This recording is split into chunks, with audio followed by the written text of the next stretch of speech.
जागो जागो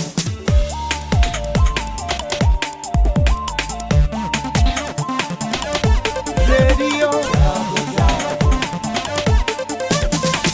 रेडियो जागो 90.4 FM। नमस्कार, ये है रेडियो जागो 90.4 FM हरदोई। अब आप दीपक से हरदोई की हलचल सुनिए।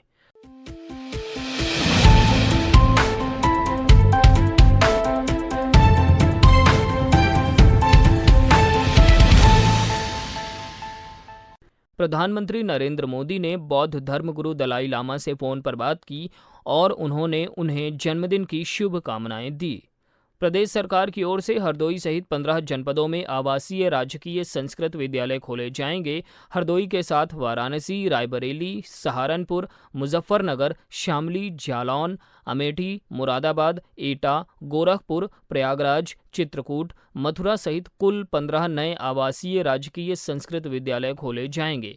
अभी तक प्रदेश में मात्र 2 राजकीय विद्यालय चंदौली और भदोही में संचालित है। ये जानकारी माध्यमिक शिक्षा राज्य मंत्री उत्तर प्रदेश ने मीडिया को दी। इसके साथ ही मान्यता प्राप्त संस्कृत विद्यालयों में 4 डिप्लोमा कोर्स भी शुरू किए जा रहे हैं, जिनमें पुरोहित कर्मकांड, व्यवहारिक वास्तुशास्त्र, व्यवहारिक ज्योतिष व योग विज्ञान शामिल है।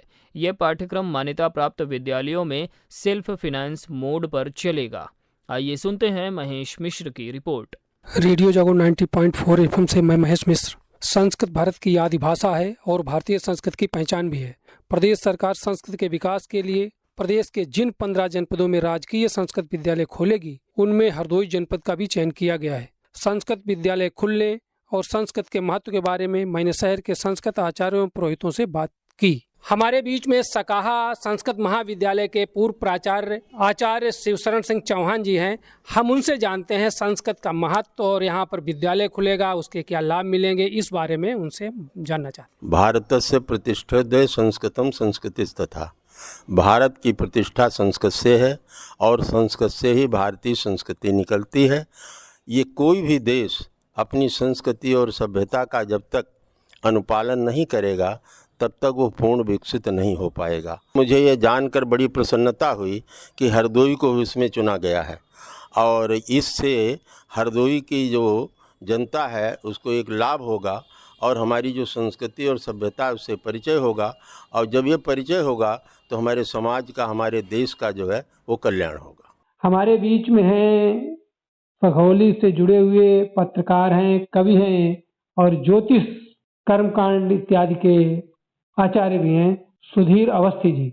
ये बहुत अच्छी पहल है सरकार की कि ऐसे लोग अमूमन सीख के एक दूसरे से पंडित बनते थे, जिनमें तमाम वो वैदिक जो जानकारियां थी वो अधूरी रह जाती थी, जिससे परिपक्वता नहीं होती थी और लोग तमाम तरीके से आधे अधूरे ज्ञान से जो भी पूजा पाठ कराते थे, जो भी कर्मकांड कराते थे, उसमें लोग संतुष्ट नहीं होते थे। और कहीं ना कहीं जो ये प्रयास है सरकार का, एक बहुत अच्छा प्रयास है। इससे लोग उसके विषय में विस्तार से जान सकेंगे, उसकी मंशा को समझ सकेंगे। वैदिक रीति रिवाजों के अनुसार जब कर्मकांड होगा तो उसका अच्छा प्रतिफल भी होगा। जन सेहत को लेकर प्रदेश भर में बनाए जा रहे स्वास्थ्य उपकेंद्रों के निर्माण की प्रगति हरदोई में अधिक धीमी है। इन स्वास्थ्य उपकेंद्रों को अब हेल्थ एवं वेलनेस सेंटर्स के रूप में बनाया जा रहा है। इन हेल्थ एवं वेलनेस सेंटर्स के निर्माण की प्रक्रिया की प्रदेश स्तरीय समीक्षा में हरदोई में अभी तक 30% कार्य ही हो पाया है। चिकित्सा, स्वास्थ्य एवं परिवार कल्याण विभाग उत्तर प्रदेश की ओर से कार्यदायी संस्थाओं को चेतावनी दिए जाने के साथ ही हेल्थ एवं वेलनेस सेंटर्स के निर्माण कार्य की विशेष निगरानी के निर्देश मुख्य चिकित्सा अधिकारी को दिए गए हैं। आज मूसलाधार बारिश ने एक बार फिर हरदोई शहर को जलमग्न कर दिया। बरसात की तेज रफ्तार से नालियां उफनाने से गंदगी सड़कों पर बह चली। शहरों के बीचों बीच सब्जी मंडी झील में तब्दील हो गई तो शहर के निचले मोहल्ले जलाशय बन गए। बड़ा और छोटा चौराहा जैसे मुख्य चौराहों पर कीचड़ पन्नी के साथ पानी के उफान और बहाव ने शहर की सफाई व्यवस्था को सड़कों पर सभी के सामने ला दिया। सुभाष नगर, कौशलपुरी, प्रगति नगर, कन्हईपुरवा, कृष्ण नगरिया आदि मोहल्लों में नालियों की गंदगी और जलभराव से लोगों को परेशानी उठानी पड़ी। डीएम आवास के पीछे वन विभाग कार्यालय और जिला उद्योग केंद्र के आमने सामने की सड़क पर हुआ जलभराव से नागरिक ठिठक कर दूसरी गलियों से आने जाने को मजबूर रहे। ऐसी ही कुछ स्थिति रेलवेगंज के मुख्य बाजार में भी रही। वहीं सरकारी अधिकारियों के रहने के लिए बने ट्रांजिट हॉस्टल के पास भी सड़क पर जल भराव बना हुआ है। आइए सुनते हैं हमारे प्रतिनिधि महेश मिश्र से हुई लोगों की बातचीत। बारिश से पूरा शहर जलमग्न है। चाहे सदर बाजार हरदोई की सब्जी मंडी हो, वहाँ पर भी जल भराव काफ़ी है, और चाहे रेलवेगंज की मुख्य बाजार हो और चाहे सब्जी मंडी हो या मुख्य पुलिस चौकी के पास में लगातार रेलवे स्टेशन से लेकर पुलिस चौकी तक किनारे किनारे जल भराव है। लोग पानी में निकल रहे हैं, महिलाएं बच्चे जो बाजार निकले हैं को लेकर। भाई बरसात में ये पानी बहुत।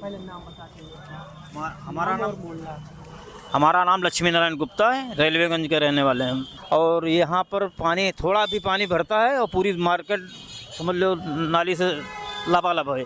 रेलवेगंज में ही पुलिस चौकी के ठीक सामने लगातार सड़क पर पानी भरा हुआ है और लोग जितने दुकानों में आ जा रहे हैं वो भी सब पानी से निकल कर जा रहे हैं और बचकर जा रहे हैं, फिर भी कपड़े उनके बच नहीं पा रहे हैं, परेशान हैं और तमाम गंदगी उपनाई हुई है। हमारे बीच में वहाँ पे एक दुकानदार है मनीष अग्रवाल जी, हम उनसे बात करते हैं कि क्या दिक्कतें हैं, क्या ये पानी की गंदगी, पन्नी और तमाम कूड़ा करकट इकट्ठा हुआ है, जल भराव के ऊपर उतरा रहा है। मनीष, नाली की सफाई डेली होती नहीं है और जिससे कि कूड़ा जाम हो जाता है और हल्की सी बारिश होने पे पानी सब भर जाता है रोड के ऊपर, इसलिए आने जाने में बड़ा दिक्कत है। सर्वेंद्र जी, हम उनसे भी बात करते हैं इस जल भराव को लेकर और तमाम गंदगी जो उफनाई हुई है। ये जब से नाले टूटे गए हैं पिछले साल जून में कि यहाँ सफाई होगी, सफाई नहीं हो पाती इस चक्कर में, उसके बाद से और सफाई होना बंद हो गई है। बोले कि यहाँ पे पहले फिर भी हो जाती, साल में एक दो बार तो नाले साफ होते, तो वो भी नहीं होते हैं। हम बात करते हैं धर्मशाला रोड के मनसा देवी मार्ग निवासी पंकज से। सिनेमा चौराहे से जब आगे आप बढ़ेंगे, नर्सिंग होम पड़ेगा, नर्सिंग होम के थोड़ा सा आगे कदम पे एक मनसा देवी का बोर्ड लगा है गली के लिए। उसी गली में दोनों तरफ जब नाली पानी भरता है तो बहुत तेज पानी भर जाता है। सबसे ज्यादा तो यहाँ कूड़े का बड़ा वो रख रहा है, क्योंकि कूड़े की कोई भी ट्राली मतलब कोई नहीं रखी गई है। शाम को फिर लिए कभी आ जाती है, कभी आती, कभी नहीं आती जाके। तो बारिश होती है तो पानी में कूड़ा और उफनाने लगता होगा। मौसम विभाग से मिली जानकारी के अनुसार दिल्ली में अगले 6 दिन तक बारिश जारी रहेगी। 8 जुलाई को पश्चिमी उत्तर प्रदेश में भारी बारिश के आसार हैं। साथ ही प्रदेश में कई जगहों पर गरज के साथ बारिश हो सकती है। डिप्टी सीएम ब्रजेश पाठक ने बारिश में होने वाली संक्रामक बीमारियों को लेकर सभी सीएमओ एवं सीएमएस को इलाज के पुख्ता इंतजाम करने के निर्देश दिए हैं। डिप्टी सीएम ने कहा कि एंटी स्कैन वेनम, डायरिया आदि दवा जुटा लें, किसी प्रकार की लापरवाही न की जाए, रोगियों को किसी भी तरह की असुविधा न हो। तो ये थी हरदोई की हलचल। आप सुनते रहिए रेडियो जागो 90.4 FM।